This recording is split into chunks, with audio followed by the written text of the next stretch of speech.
Foi porque ela o via como responsável por muitas das atrocidades sangrentas que ocorreram. Cordan nem tentou escapar.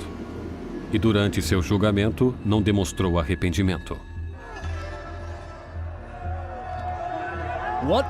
O que esperava conseguir assassinando Mahat? Paz. Agora que ele está morto, a paz voltará a meu país. Charlotte Corday rapidamente foi executada, e seu sonho de paz morreu juntamente com ela. Ela matou Marat, o homem, mas criou Marat, a lenda. Sua morte foi representada pelo pintor revolucionário mais importante, Jacques-Louis David. Ele tornou-se um mártir, uma espécie de figura quase religiosa. Pessoas ofereciam preces por ele, diziam coração de Jesus, coração de Marat. Existiram momentos, como em seu funeral, onde a banheira na qual foi assassinado foi elevada em um altar quase como crucifixo. Se olharmos para o quadro de Davi sobre a morte de Marat, vê-se claramente que seu corpo está enrolado exatamente da mesma forma que o corpo de Cristo é mostrado nas representações clássicas da Pietà, da descida da cruz. Vemos uma identificação claríssima de Marat com Cristo, com Marat representando uma nova espécie de Deus da República Radical.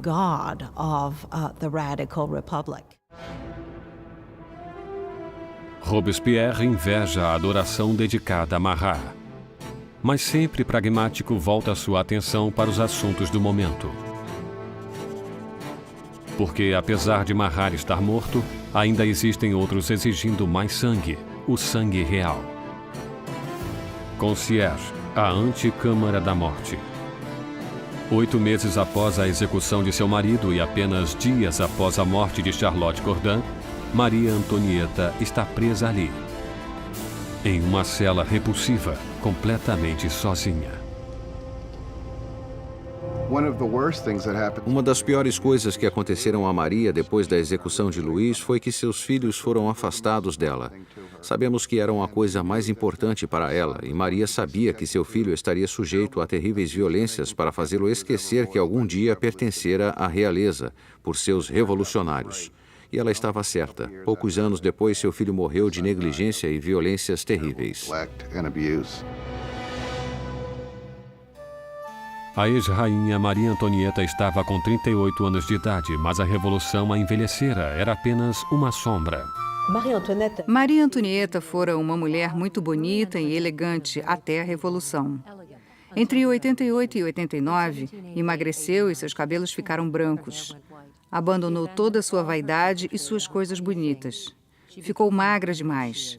Quando chegou ao julgamento, estava irreconhecível.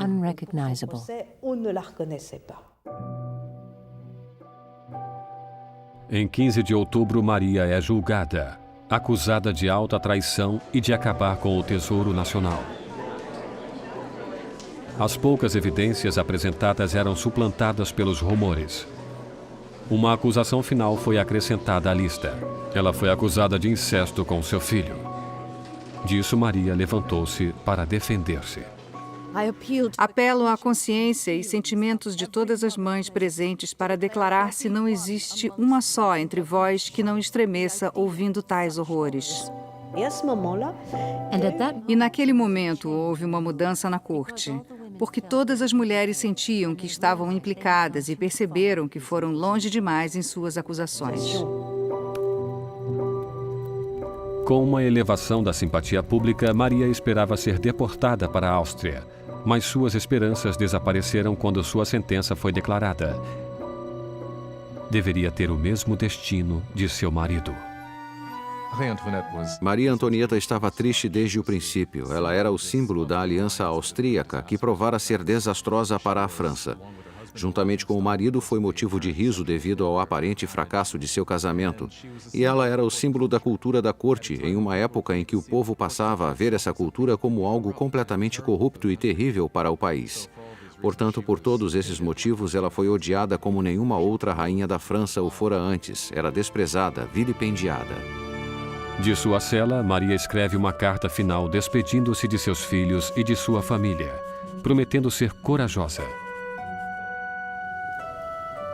Seus longos cabelos grisalhos foram cortados, preparando-a para a lâmina.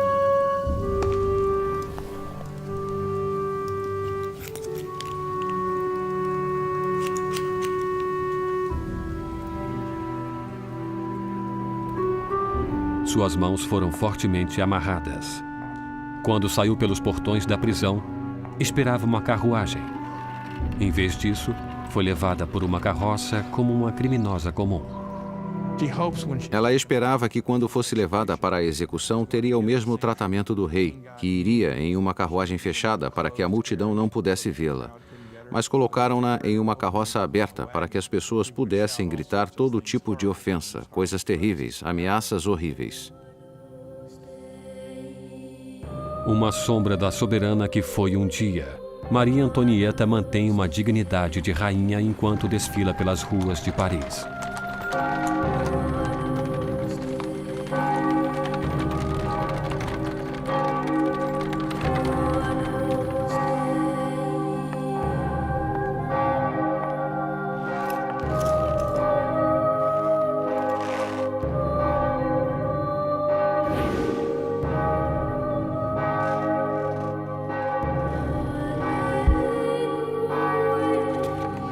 São lidos seu nome e acusações contra ela.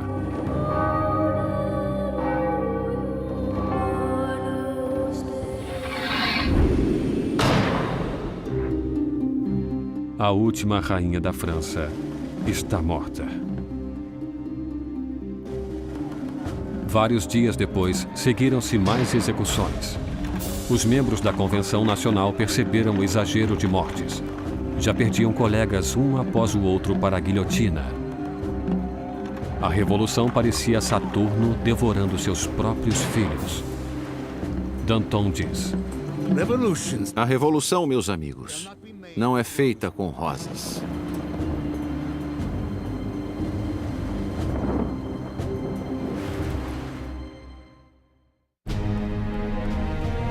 Setembro de 1793. 4 anos passaram-se desde a Revolução e a França estava sendo despedaçada. Havia uma violenta insurreição nas províncias e enormes perdas causadas pela guerra contra a Europa. Em uma derrota famosa, os britânicos tomaram o porto de Toulon. A Europa estava comendo a França por suas fronteiras. A França era o maior e o mais popular país da Europa Ocidental. Fora uma grande força militar e, naturalmente, quando entrou na Revolução, muitos de seus inimigos e muitos de seus aliados pensaram haver chegado à chance de tomarem não um pedaço do território francês, mas certamente para enfraquecer-se às custas dela e para enfraquecê-la definitivamente. A França estava isolada no centro da Europa, estava bloqueada pela Bretanha, era atacada e invadida pela Áustria e pela Prússia. O povo de Paris estava tomado de medo de que a vitória da contra-revolução levasse a um banho de sangue. Danton e Robespierre, os astros oradores da Convenção, perceberam que teriam que agir para salvar a Revolução. Convenceram seus colegas a instituir uma nova forma de lei marcial. Está na hora de todos os franceses desfrutarem de uma igualdade sagrada. Está na hora de impor essa igualdade através de atos de justiça contra traidores e conspiradores. Que o terror seja a ordem do dia. E assim tem início um novo capítulo na Revolução. Um período de violenta repressão chamado de O Terror. Em uma virada notável, os revolucionários suspendem a nova Constituição e os direitos que ela garantia. Espiões policiais espalham-se por todo o país. Qualquer um que fosse suspeito de atividade contra-revolucionária era preso, rapidamente julgado e enviado para a lâmina nacional. O reinado do terror foi criado como um governo de emergência. O que compreendiam como terror era insuflá-lo nos corações dos inimigos da República. E eles ou aceitariam as regras ou seriam presos e condenados. Arrested and disposed of. A menor suspeita poderia mandar qualquer um para o cadafalso. Políticos que comentassem a monarquia defunta. qualquer um que usasse as palavras Monsieur ou Madame ao invés da nova forma de tratamento cidadão. O ar estava carregado de paranoia. Vizinhos denunciam vizinhos. O rolar incessante das carroças da morte percorriam as ruas de Paris. A execução paira sobre as cabeças do povo. Todos sabiam que em Paris havia vários espiões da polícia por toda parte. Nas filas do pão, escutando o que as mulheres diziam e entregando-as se não gostassem do que ouviam. Podiam ser entregues não somente por se queixar do preço alto do pão, mas também por não mostrar-se muito entusiasmado com o andar da carruagem e com o sucesso da Revolução. Qualquer comentário poderia causar problemas às pessoas. A convenção instituiu um tribunal revolucionário, expedindo julgamentos e execuções com grande eficiência. Para consolidar o poder, formaram um conselho de 12 homens chamado Comitê de Segurança Pública. O maior poder deveria ser delegado a um grupo menor e esse grupo tornou-se o Comitê de Segurança Pública, que finalmente resumiu-se a 12 pessoas que governavam a França como uma ditadura coletiva. Com suas palavras de mestre e sua visão revolucionária, Robespierre tinha a voz mais forte nas reuniões. E essa voz pedia mais sangue.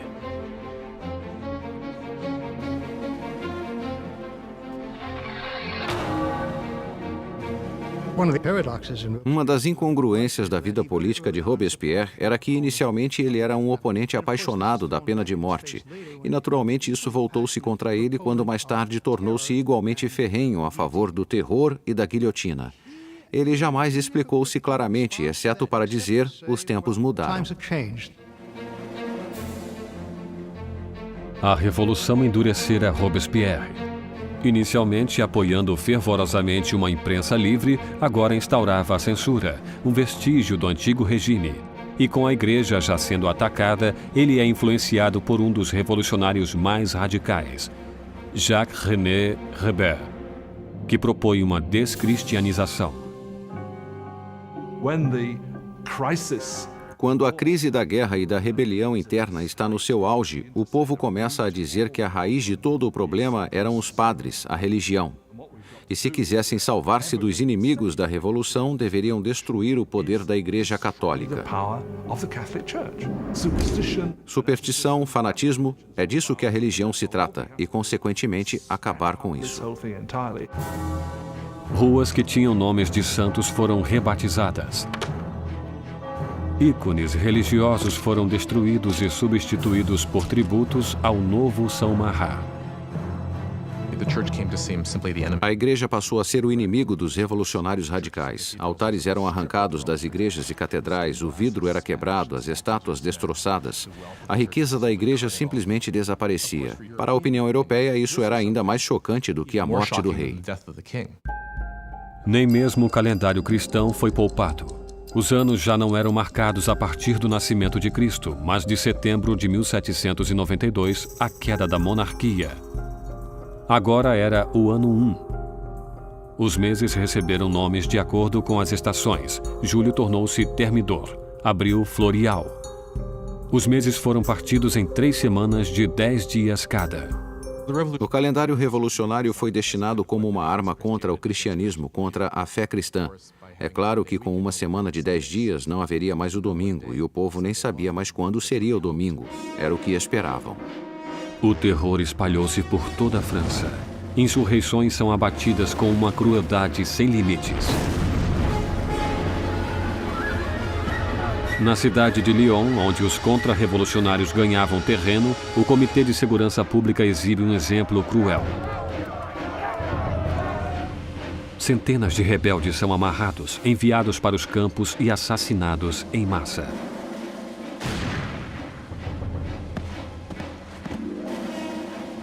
Uma região chamada Vendéia, no oeste da França, também tornara-se um ponto de contra-revolução. Rebeldes e padres foram amarrados juntos e colocados em barcos que eram afundados sem piedade. Mais de 100.000 pessoas foram mortas somente em Vendéia. Em Paris, a guilhotina desce cada vez mais.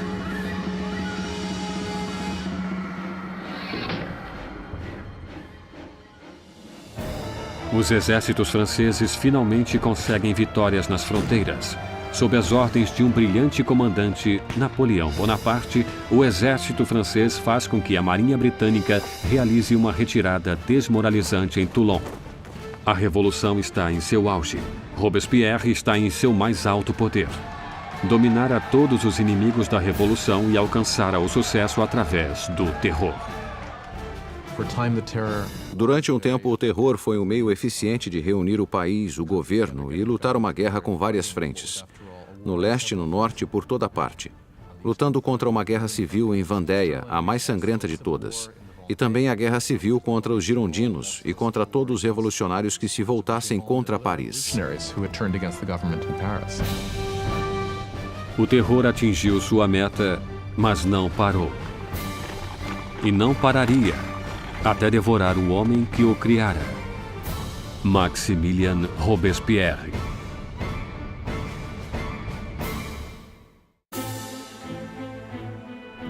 Com o sangue do terror, Maximilien Robespierre salvou a revolução. Um exército revigorado repele os ataques na fronteira e os conflitos internos terminaram.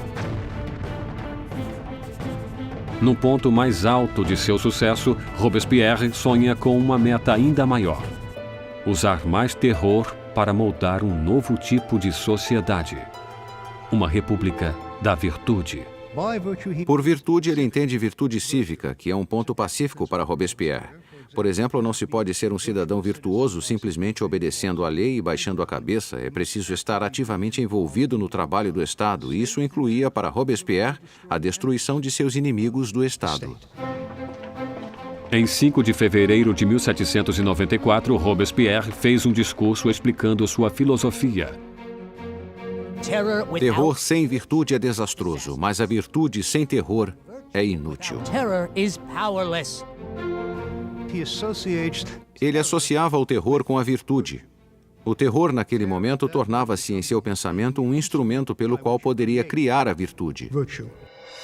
Mas outros discordavam.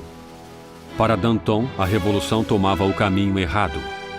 Ele e seus seguidores, os dantonistas, acreditavam que era hora de parar com o terror, servir a seu propósito e corria o perigo de alimentar os revolucionários com seu próprio fogo.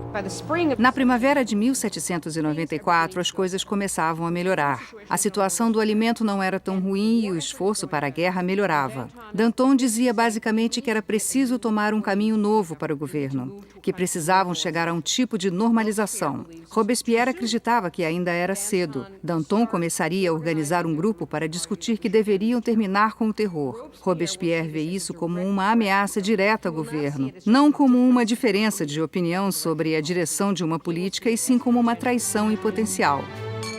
E na República de Virtude de Robespierre, só existia uma resposta para a traição. Os dantonistas são presos e rapidamente sentenciados à morte. Robespierre mandou milhares de pessoas para o cadafalso, mas não está tranquilo com aquelas execuções sangrentas. Não atende os pedidos dos seus antigos amigos e aliados. Quando se encaminha para a lâmina, Danton grita: Meu único arrependimento é ir antes daquele rato, Robespierre.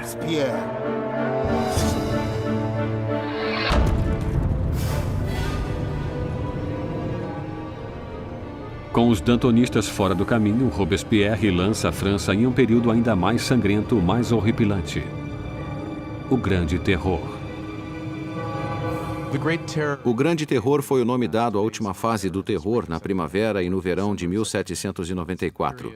Foi o período em que o espaço entre as execuções começou a diminuir e, com isso, a atmosfera de paranoia, especialmente de Paris, mas por todo o país, começa a aumentar. Podemos checar o número de execuções até chegar a mais de 800 por mês em Paris, crescendo ainda mais no fim. O carrasco de Paris está mais ocupado do que nunca. Mas no dia 6 de junho de 1794, as carroças da morte pararam. A guilhotina silenciou. Robespierre declarou um novo feriado religioso. o Festival do Ser Supremo. Queria substituir o antigo Deus católico por um novo, a deusa da razão. Robespierre nunca foi um ateu, nunca apoiou políticas ateias, julgava que as pessoas precisavam acreditar em uma divindade e ajudou a criar esse culto chamado Culto do Ser Supremo, com um quadro extraordinário em Paris. Em junho de 1794, havia coros de pessoas vestidas de branco cantando uma espécie de montanha de papel machê que foi construída no centro de Paris. E no momento crítico da cerimônia, Robespierre emergia no topo dessa montanha, vestido com uma toga e caminhando para o povo. Estou certo de que nesse momento muita gente pensou: o que ele está pensando? Que é Deus? Que é o rei? Quando o Grande Terror fugiu ao controle, os colegas de Robespierre viram o Festival do Ser Supremo como sua saída do mundo da realidade. Muitos pensaram que Robespierre chegara a uma posição tão extrema e fora da razão que não teria volta, que seu fanatismo o enlouquecera, que estava maluco.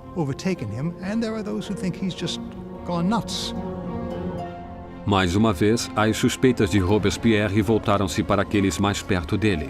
Em 27 de junho, agora 9 do Termidor, ele apareceu na convenção e fez um discurso cheio de ameaças.